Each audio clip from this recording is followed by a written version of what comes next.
Assalamualaikum warahmatullahi wabarakatuh. A'udzu billahi as-sami'il 'alim minasy syaithanir rajim. Bismillahirrahmanirrahim. Alhamdulillahi rabbil alamin. Wassalatu wassalamu ala asyrafil anbiya'i wal mursalin sayyidina Muhammad wa ala alihi wa ashabihi ajma'in. Subhanaka la ilma lana illa ma 'allamtana innaka antal alimul hakim.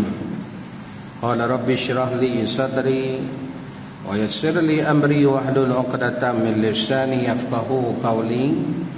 La haula wa la quwwata illa billahil aliyyil azim.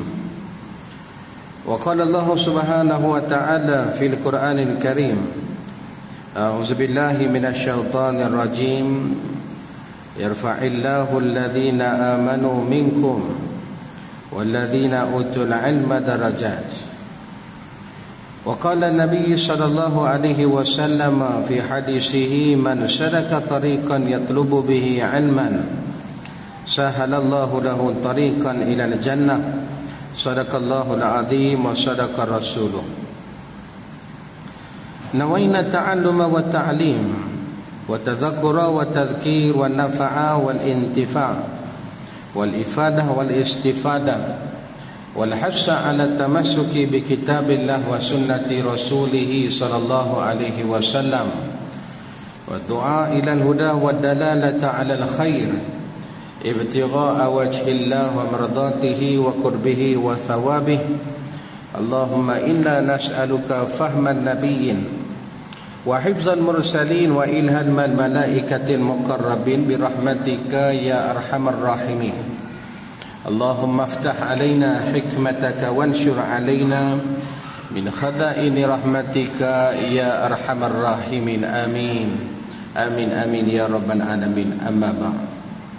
Muslimin dan muslimat, hadirin dan hadirat, tuan-tuan dan puan-puan, mudah-mudahan saya mendoakan kita semua yang berada dalam masjid Kota Damansara ini, mudah-mudahan kita semua dirahmati dan dikasihi oleh Allah Ta'ala. Amin. Jadi alhamdulillah, pertama sekalinya dan selama-lamanya, marilah sama-sama kita mengucapkan rasa syukur kepada Allah Subhanahu Wa Ta'ala, kerana masih lagi Allah Ta'ala memberi ruang dan peluang serta keizinan kepada kita bersama-sama diberi kehidupan buat kali yang seterusnya di atas muka bumi Allah Subhanahu Wa Ta'ala ini. Dan syukur yang tidak terhingga kita ucapkan juga dengan memperbanyakkan, melazimi dengan ucapan kalimah zikir, di antaranya dengan lafaz tahmid. Alhamdulillah, alhamdulillah, summa alhamdulillah, yang membawa reti segala puji yang layak kami puji hanya kepadamu wahai Allah. Kerana masih lagi Allah Ta'ala memilih kita di kalangan hamba-hambanya, sehinggalah ke malam ini yang untuk sama-sama kita terus istiqamah di dalam melaksanakan perkara tugas dan tanggungjawab yang telah Allah galaskan kepada kita selaku hamba. Dan syukur kerana pada malam ini sekali lagi kita diberi kesempatan untuk bertemu dalam kuliah maghrib bulanan kita pada setiap hari Jumaat minggu yang kedua, ya. Jadi insya-Allah sementara kita nak menunggu masuknya waktu isyak pada malam ini, maka marilah sama-sama kita menghayati, ya, beberapa lagi buah hadis baginda Nabi kita Muhammad sallallahu alaihi wasallam Yang sudah pasti tuan-tuan masih kita membicarakan tentang hadis Bukhari, Imam Bukhari radhiyallahu anhu wa rahimahullahu taala. Jadi sebagai hadis yang pertama pada malam ini, marilah kita melihat ya, salah satu daripada akhlak yang Nabi kita sallallahu alaihi wasallam yang pernah direkodkan, diriwayatkan oleh sahabat-sahabat yang menceritakan tentang akhlak Nabi ini. Cukup Allah puji dalam Quran, dalam surah Al-Qalam ayat yang keempat, wa innaka la'ala khuluqin azim, sesungguhnya kamu wahai Muhammad mempunyai akhlak yang paling terpuji ya. Jadi insya-Allah kita akan tengok salah satu daripada akhlak Nabi. Rasulullah sallallahu alaihi wasallam menerima hadiah dan Nabi akan membalasnya. Tuan-tuan yang dirahmati Allah Taala sekalian, Bismillahirrahmanirrahim.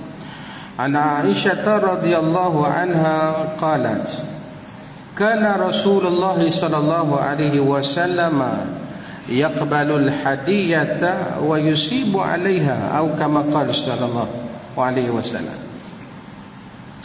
Daripada Sayyidatina Aisyah radhiyallahu anha, ia berkata, adalah junjungan baginda Nabi kita sallallahu alaihi wasallam menerima hadiah dan memberi balasan atasnya sebagai ganti. Tuan-tuan dan puan-puan yang dirahmati Allah Taala sekalian, hadis yang telah saya bacakan dan tuan-tuan dengar, bagaimana tuan-tuan ya menyambung tentang hadis yang pernah kita bincang pada pertemuan yang lepas. Nabi dengan sahabat-sahabat ni dia tak cluster kan. Nabi akan layan sama rata, bahkan lebih baik daripada apa yang dia layan sebelum daripada ini ya. Jadi sebab itu kata Aisyah, kerana Aisyah ini dia lebih mengetahui keadaan Nabi di rumah. Sebab apa? Dia isteri Nabi ya. Itu kalau tuan-tuan nak tahu macam mana akhlak Tok Imam, Tok Bilal, kena tanya isteri dia ya. Kalau di luar di masjid dia boleh datang pakai jubah, pakai serban ya. Tapi kalau tanya dalam rumah, macam mana Tok Imam kami duduk di rumah, pakai seluar pendek ya, kata. Tapi jangan cerita lah ya. Maknanya dia lebih mengetahui hal ehwal di dalam rumah ya. Lepas itu sahabat dia datang jumpa Nabi SAW. Dia tanya, wahai Aisyah, macam mana keadaan Nabi di rumah, akhlak Nabi di rumah? Kalau di luar kami tak ada masalah, kami tengok, kami nampak. Maka apa kata Sayyidatina Aisyah radhiyallahu anha, kalau awak tengok di luar pun dah baik, di dalam sama dengan isteri dan anak-anak lebih baik daripada itu. Ni Aisyah kata. Sehingga Aisyah menjawab, kalau awak nak tahu akhlak Muhammad ni, kana khuluquhul Quran, bahawa akhlak Nabi Muhammad sallallahu alaihi wasallam ini adalah seperti mana Al-Quran. Sebab itu salah satu daripada amalan yang memang dah jadi amalan bagi kita di kawasan kota Damansara ni, kemungkinan lah ya, adalah kita apabila orang bagi, kita balas, khususnya pada bulan-bulan Ramadan, bulan Ramadan yang lepas ya.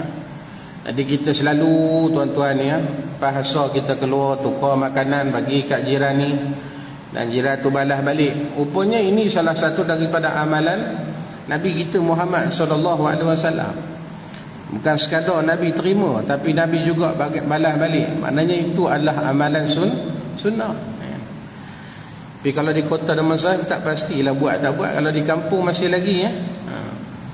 Macam di Kemunting lah, saya tengok mak saya ni tuan-tuan, pukul 5 dah keluar dah. Keluar gimana? Dia masak bulan Ramadan ni satu hari satu mata. Satu mata, bukan telur mata. Satu mata. Kemudian waktu nak buka puasa ni penuh meja ni, kadang sampai 7 mata, 8 mata. Mana dapat mak? Dia beli ke tidak? Rupanya dia kata bila dia bagi kat jiran ni, jiran dia kata tahan.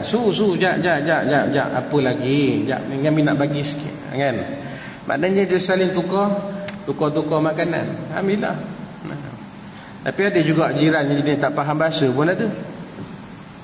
Hari pertama hantar, tak bagi-bagi.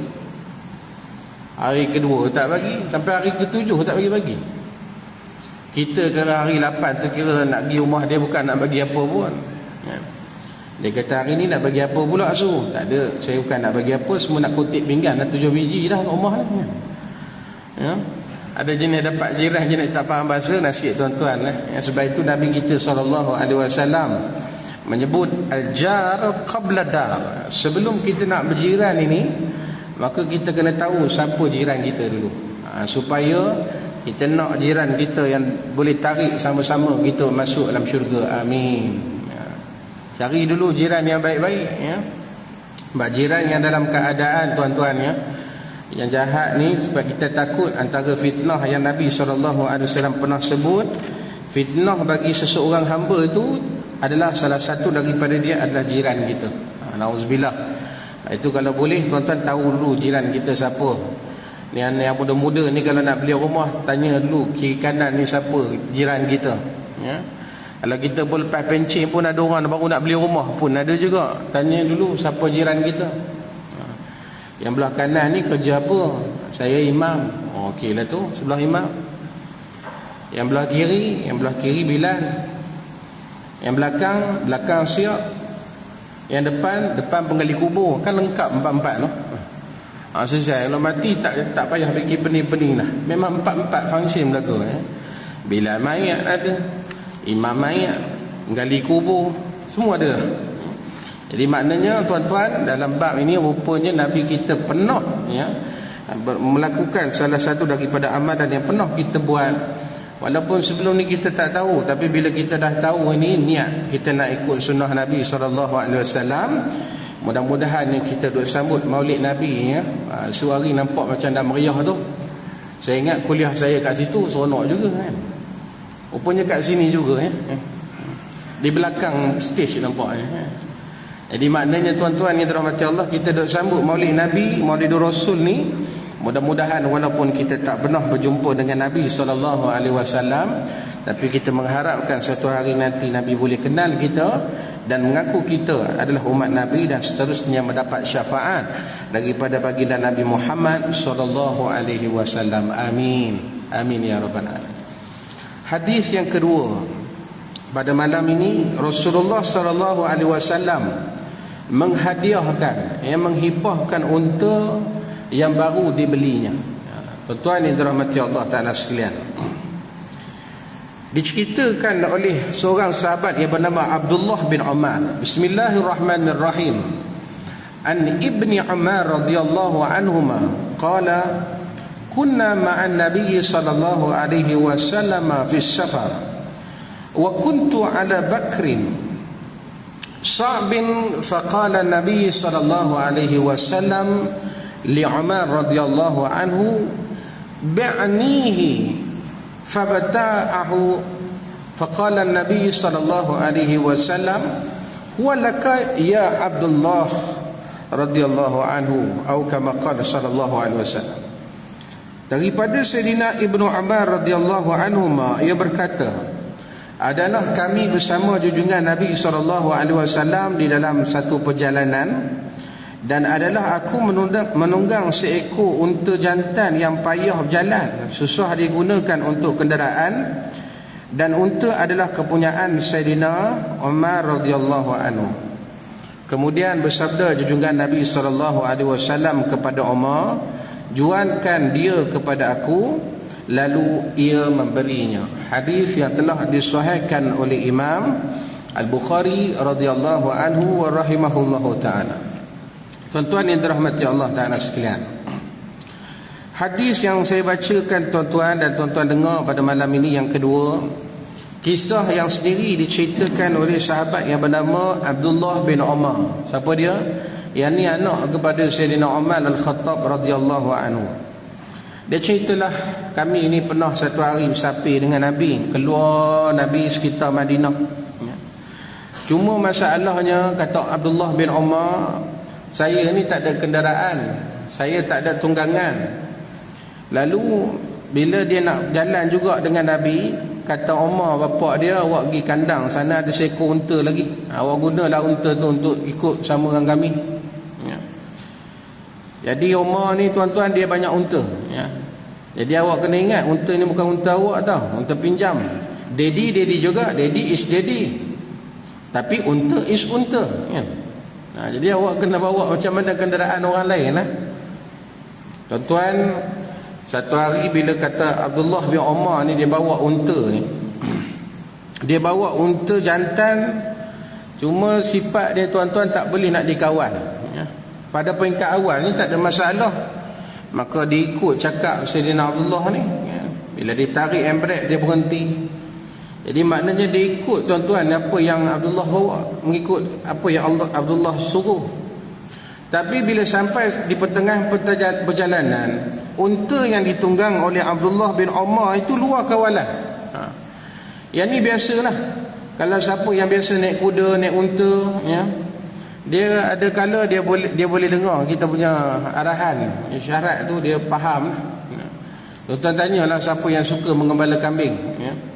Saya ada kuliah di belah-belah Hulu Selangor ni. Dalam banyak-banyak tu ada juga yang menternak lembu, ya, yang menternak kambing. Saya kata, macam mana abang jaga kambing? Okey, ya, dia kata, dia ceritalah susah payah seronok dia. Seronok dia bila korban lah, ramai orang beli, mah kaya kejap. Bila susah dia nak besar tu susah, nak pergi bawa makan rumput. Kadang-kadang dia tak boleh, susah nak dikawal.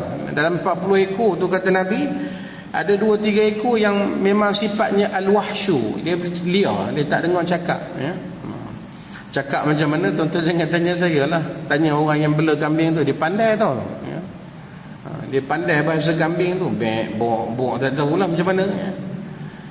Jadi bila tuan-tuan dia jaga, dia kata memang 2-3 ekor memang liar. Dan kalau kita tengok tuan-tuan, sebab saya pengalaman lah, ya, pengalaman. Waktu ni baru ni ada syuting satu lagu Khawlah Al-Azwar tu, ya, tuan-tuan boleh tengok lah YouTube, ya. Khawlah Al-Azwar ni kita bawa seekor kuda, ya. Seekor kuda dekat satu tempat belah Ekor Bangi tu, ya. Di situ kita bawa.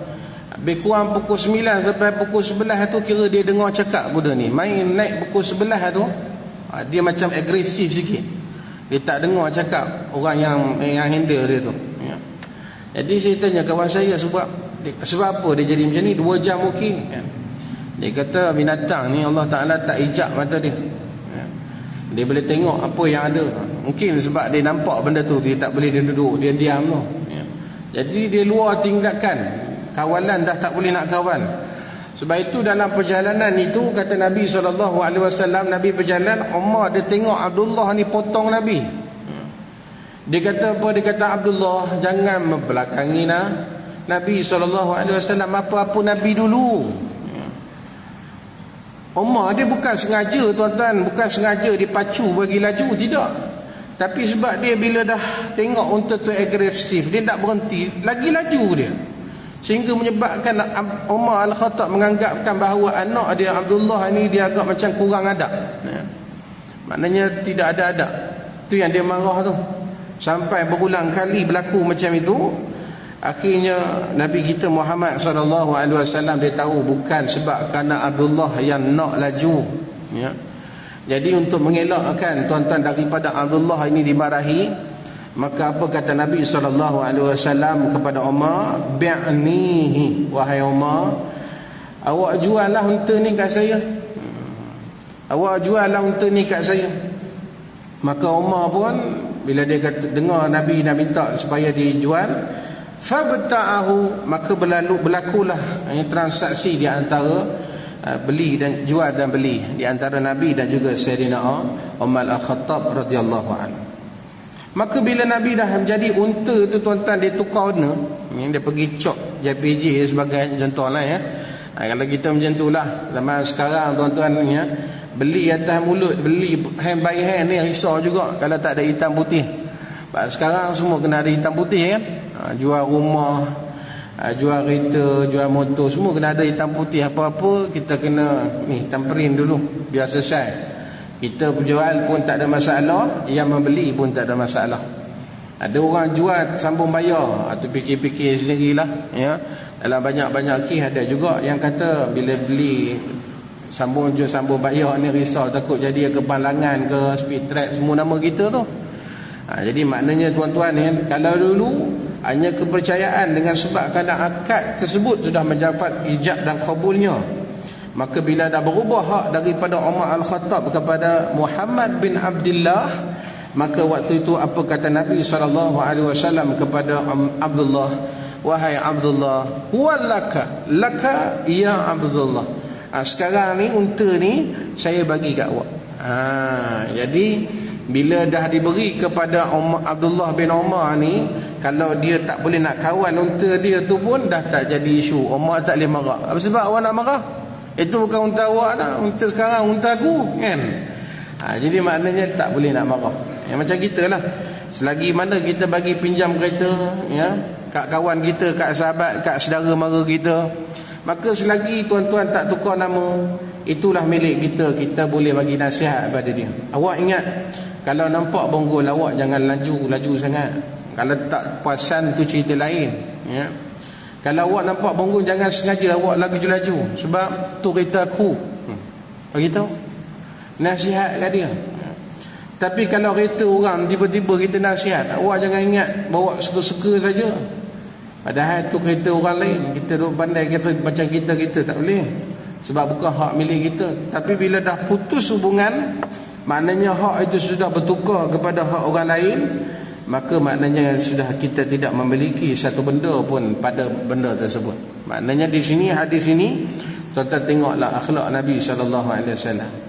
Nabi kalau boleh tuan-tuan, Nabi tak nak berlaku perselisihan faham, demi kerana nak menunjuk kecintaan kepada Nabi SAW, jangan sampai anak beranak sampai pecah belah, kan?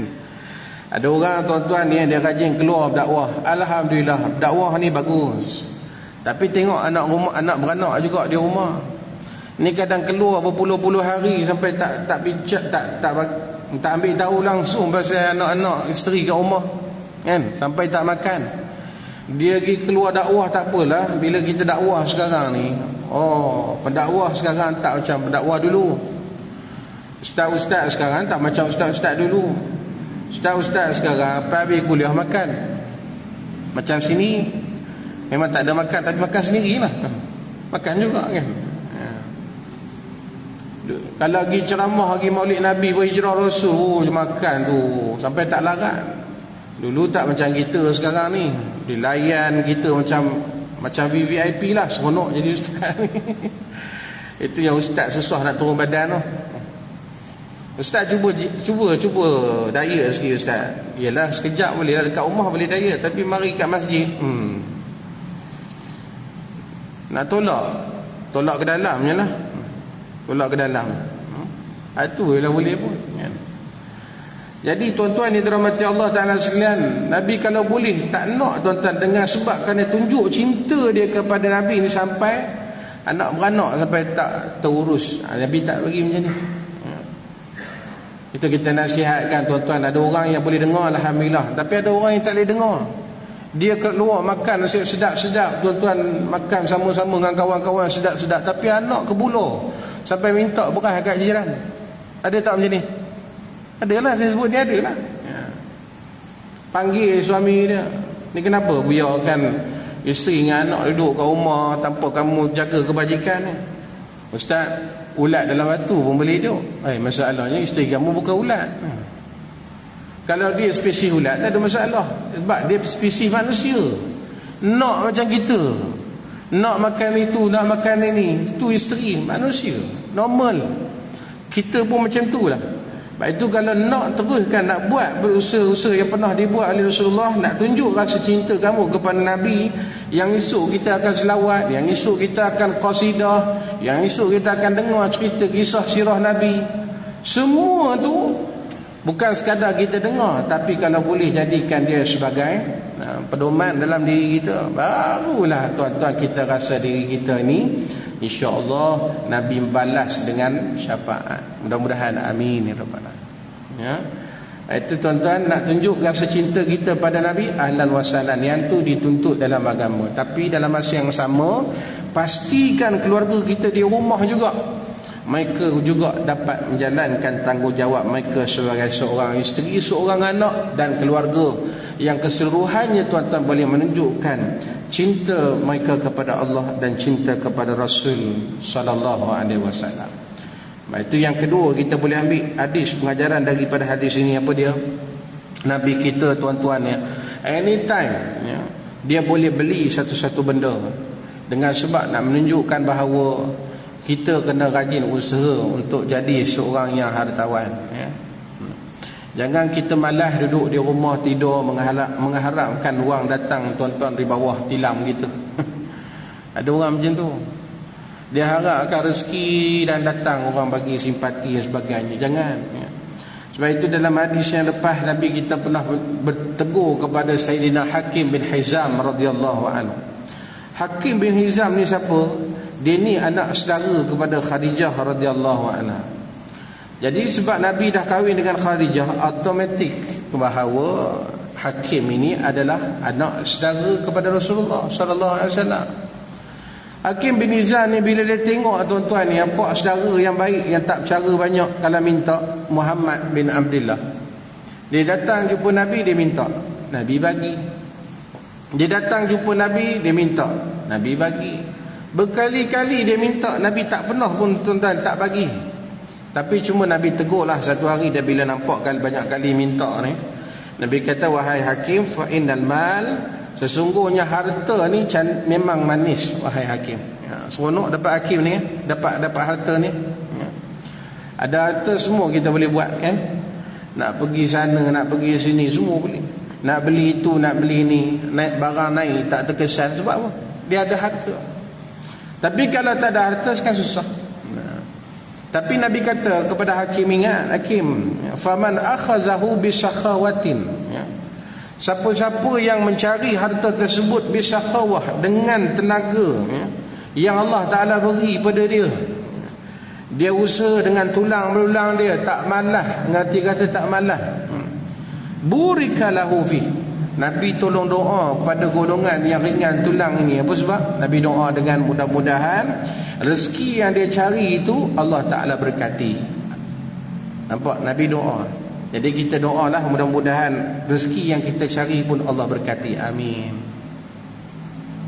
Tapi Nabi kata, ingat, siapa-siapa yang suka bi israfin nafsi, yang dapat duit dan dapat satu-satu benda tu dengan sebab kerana simpati, tunjuk simpati pada orang yang dia ni adalah orang miskin, orang fakir dan sebagainya, Nabi doa kepada golongan orang yang malas ni, lam yubarak lahu fi au kama qala, rezeki yang dia dapat itu Allah Ta'ala tak bagi keberkatan, cabut keberkatan padanya. Allah Akbar. Sedih lah.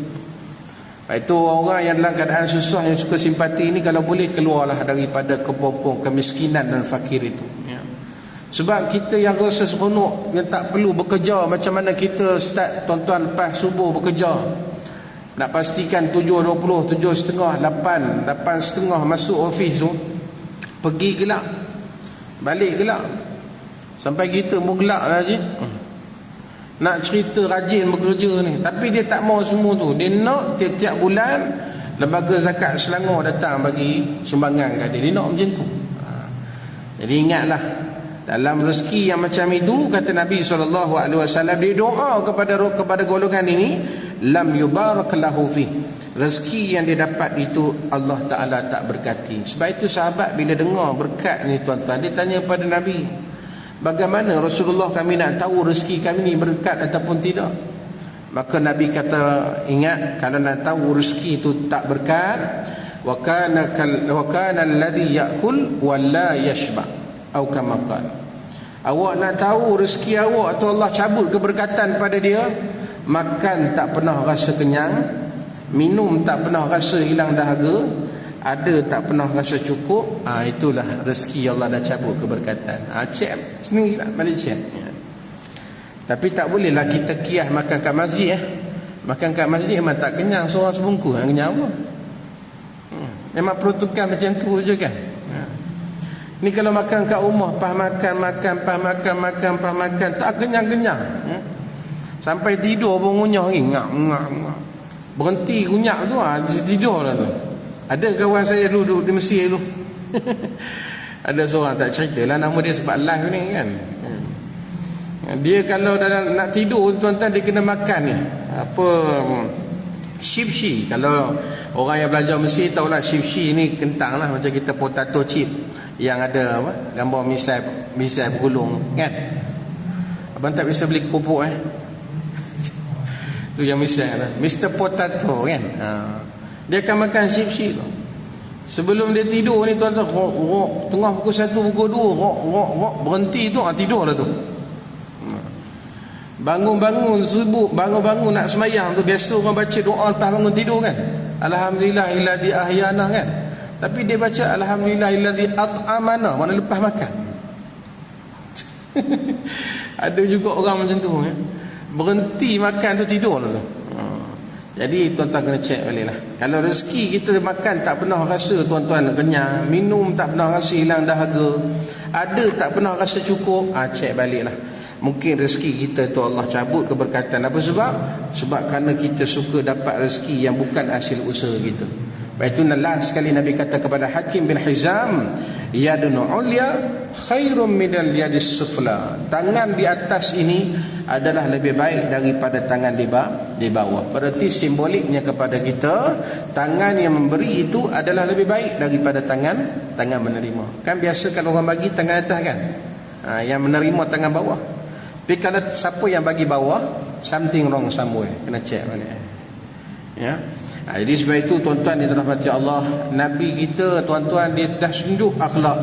Supaya lepas daripada ni kita kena rajin nak jadi macam Nabi. Antaranya orang yang rajin menginfak, bersedekah, beli, selamatkan keadaan sahabat ni, maknanya Nabi seorang yang hartawan ya.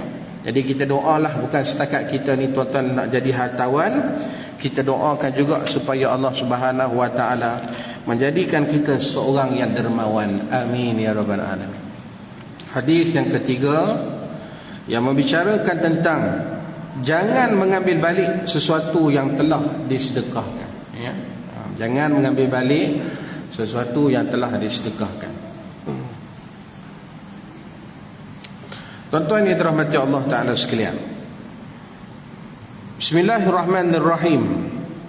An Umar radhiyallahu anhu qala, hamaltu ala farsin fi sabilillah fara'aituhu yuba' fasa'altu Rasulullah sallallahu alaihi wasallam faqala la tashtarihi wa la ta'ud fi sadaqatik atau kama qala sallallahu alaihi wasallam. Daripada Sayyidina Umar Al-Khattab radhiyallahu anhu, ia berkata, aku berikan kepada seorang lelaki seekor kuda pada jalan Allah Ta'ala. Lalu aku lihat hendak dijualkan dia. Maka bertanya Rasulullah sallallahu alaihi wasallam, lalu ia bersabda, janganlah engkau membelinya dan jangan pula engkau kembali pada sedekah engkau itu. Hadis yang telah disahihkan oleh Imam Al-Bukhari radhiyallahu anhu wa rahimahullahu taala. Tuan-tuan dan puan-puan yang dirahmati Allah Taala sekalian, masih lagi tuan-tuan ya, Umar menceritakan tentang satu peristiwa. Dia kata apa?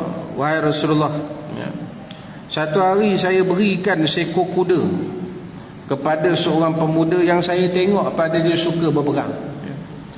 Tiap-tiap kali kalau saya tengok awak seru pada medan peperangan, dia tak pernah miss. Dan saya tengok dia tangkas pula dalam bab perang. Maknanya dia kalau main senjata tu memang hebat. Cuma saya ada seekor kuda ya. Yang kuda ni pun tangkas ya. Kuda dia pun rancak. Kuda ni kira kuda perang ya. Tuan-tuan jangan bayang kuda kat kita Malaysia itu kuda parti. Tu pun jenuh dah pakai macam panglima perang, nampak. Update lah happy. Oh nak lawan Palestin, nak lawan Israel kan. Naik kuda parti nu kuda perang ni tuan-tuan yang tahan di padang pasir panas apa semua. Jadi dia ada seekor kuda, antara kuda yang dia guna tuan-tuan medan peperangan, dia nak hadiahkan kepada seorang pemuda. Lalu maka bila dia tengok tuan-tuan menjadi keperluan, dah hampir beberapa kali dia masuk dalam medan peperangan, tengok ketangkasan, kalau tidak pun bagi ni kira lagi lebih tangkas. Maka diberilah kuda yang tangkas ini kepada seorang lelaki yang tidak disebutkan ya, dalam hadis yang kita baca pada malam ini. Cuma kata Sayyidina Umar ni, dia cerita, satu hari saya tengok pemuda yang saya bagi kuda yang tangkas, kuda perang ni, dia pergi jual pula. Dia pergi jual, aku bagi kat kamu, suruh guna di medan perang ni, aku jual kau. Jadi Umar sayang sangat dengan kuda ni. Jadi dia tak nak tuan-tuan kuda tu lepas pada tangan orang lain. Maka dia nak beli, tapi sebelum tu dia nak tanya dulu, boleh tak kalau kiranya kalau benda yang saya dah sedekahkan, dah beri pada orang lain, kita nak beli balik, boleh ataupun tidak? Maka Nabi dia tanya kepada Nabi SAW perihal tentang seorang pemuda ni tuan-tuan ya, macam mana keadaan, boleh tak kiranya saya nak beli balik unta ataupun kuda yang telah saya berikan kepada dia untuk sedekah, kuda sedekah tadi. Apa kata Rasulullah SAW? La tashtarihi wa la ta'ud fi sadaqatika, atau kama qala sallallahu alaihi wasallam. Wahai Umar, awak jangan belilah banyak lagi kuda lain. Kita istilah macam itulah ya. Jangan beli lagi Umar, wala ta'ud, dan jangan kembalikan apa yang telah kamu sedekahkan. Ya. Berarti Nabi larang kepada sahabat ni supaya jangan beli kuda tersebut balik. Sebab kerana kalau risau takut benda yang kamu bagi tadi kamu tak lepaskan dengan redha. Bila kita kena bagi terus. Bagi terus kepada orang. Jangan fikirlah, pandai-pandailah kamu. Cuma kita sebelum kita bagi itu setengah dia pesan, gunalah untuk dakwah kan. Ni saya bagi kuda ni untuk perang perang elok-elok. Perang sampai syuhid. Pesan pada tu. Jadi maknanya dia tak adalah tuan-tuan guna pergi Tesco, pergi letter sebagainya kan. Jadi dia guna untuk ke dakwah. Jadi Nabi kata jangan beli kuda tersebut, dan jangan kamu kembalikan benda yang telah kamu sedekahkan. Walaupun dalam keadaan kemampuan kita untuk beli barang tersebut, tapi Nabi kata jangan beli, sebab seolah-olah macam kita tidak meredai benda yang kita sedekahkan itu ya. Jadi sebab itu hadirin yang dirahmati Allah Taala sekalian, kata para ulama, larangan ini tidaklah menunjukkan larangan seperti mana haramnya secara mutlak ya. La an-nafyu an-nahyu dalla ala tahrim ya. Satu huruf la atau perkataan nafi itu menunjukkan ke atas haram, tapi kata para ulama ini tidak sampai ke arah hukum haram, tetapi dia hanya sekadar makruh.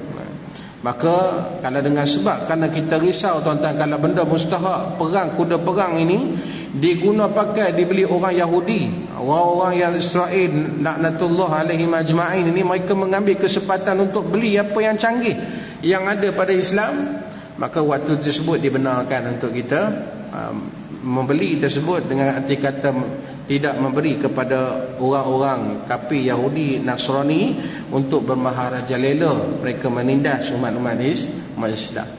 Jadi sebab itu tuan-tuan yang dirahmati Allah Taala sekalian, hadis ini jelas kepada kita bahawa secara umumnya tuan-tuan, benda yang kita beri kepada orang itu mestilah kita beri dengan arti kata kita redha apa yang kita berikan.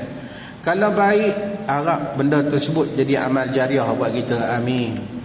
Itu ramai orang-orang kaya yang ditanya ustaz, ada kereta apa? Kata, saya ada kereta kancing 660. Tak apalah ustaz, sebab saya tengok ustaz imam kami ni, saya beli Mercedes kat ustaz. Oh, seronok kan imam macam tu.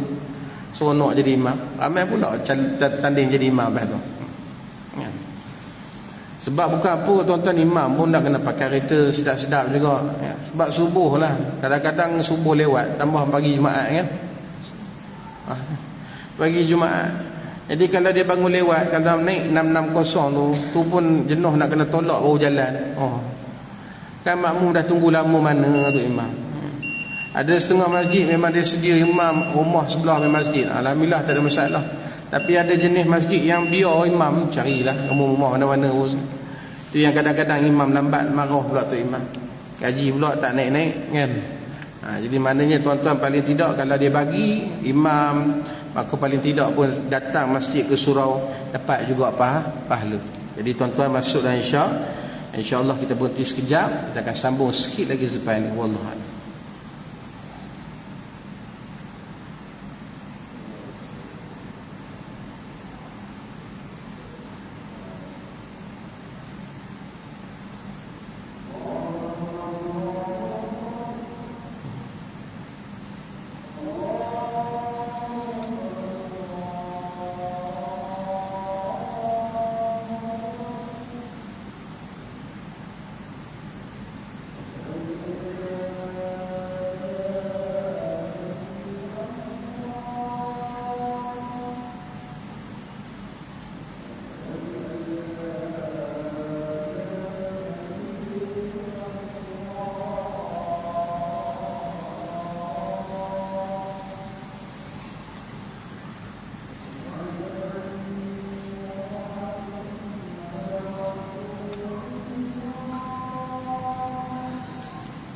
Alhamdulillah.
Subhanaka la ilma lana illa ma 'allamtana innaka antal alimul hakim. La haula wala quwwata illa billahil aliyil azim. Tuan-tuan sidang muslimin dan muslimat, hadirin hadirat yang dirahmati Allah Taala sekalian. Jadi kita sambung sikit lagi tuan-tuan untuk penjelasan hadis yang terakhir yang telah saya bacakan tadi, ya.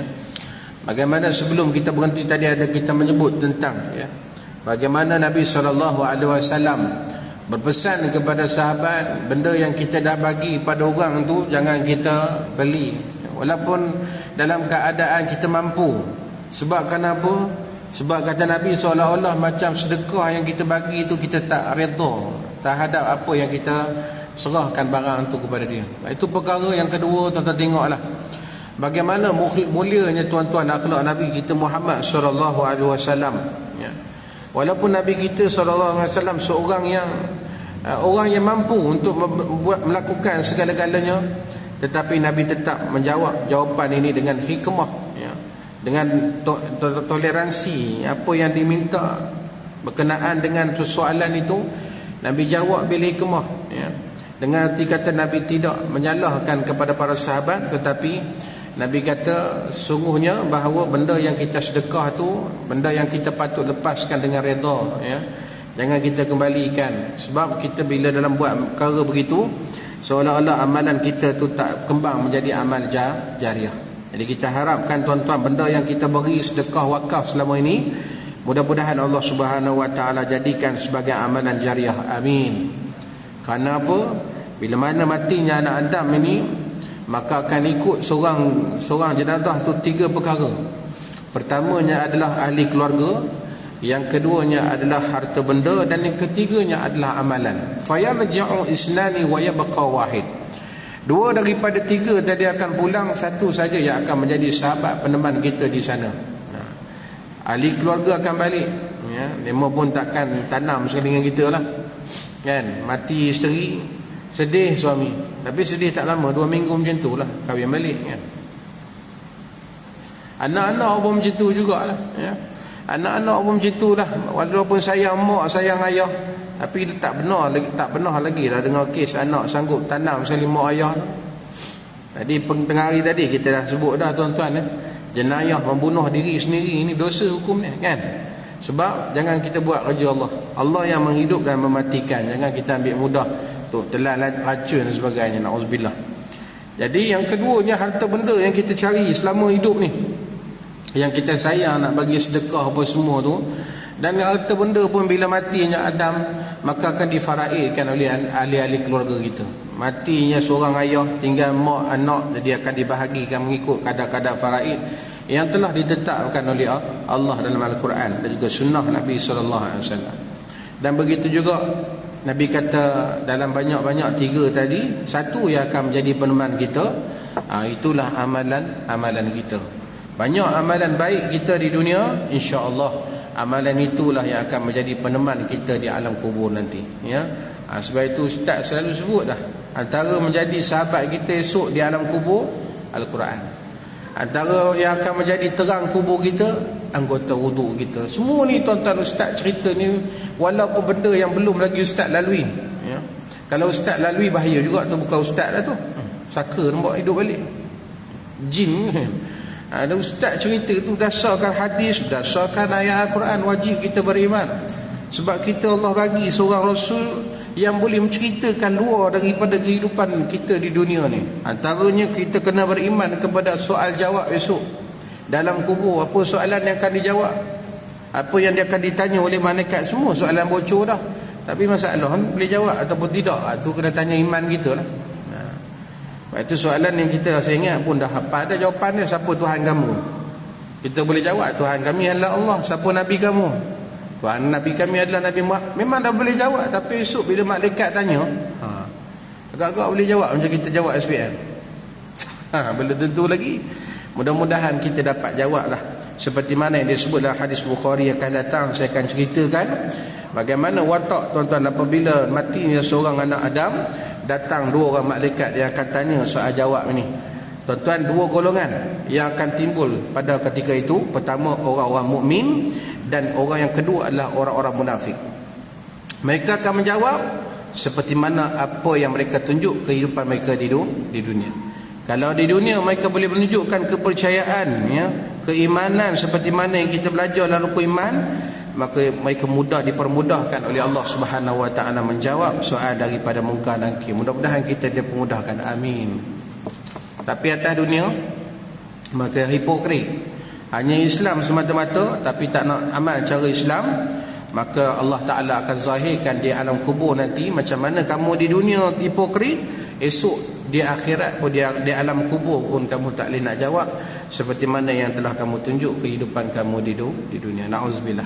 Jadi tuan-tuan, alhamdulillah sempat kita habiskan beberapa hadis pada malam ini. Mudah-mudahan dapatlah kita jadikan sebagai amalan dan panduan. InsyaAllah mudah-mudahan apa yang baik semuanya daripada Allah, yang lemah kelemahan daripada diri saya sendiri. Aku qauli hadza wa astaghfirullahal azim li wa lakum. Assalamualaikum warahmatullahi wabarakatuh.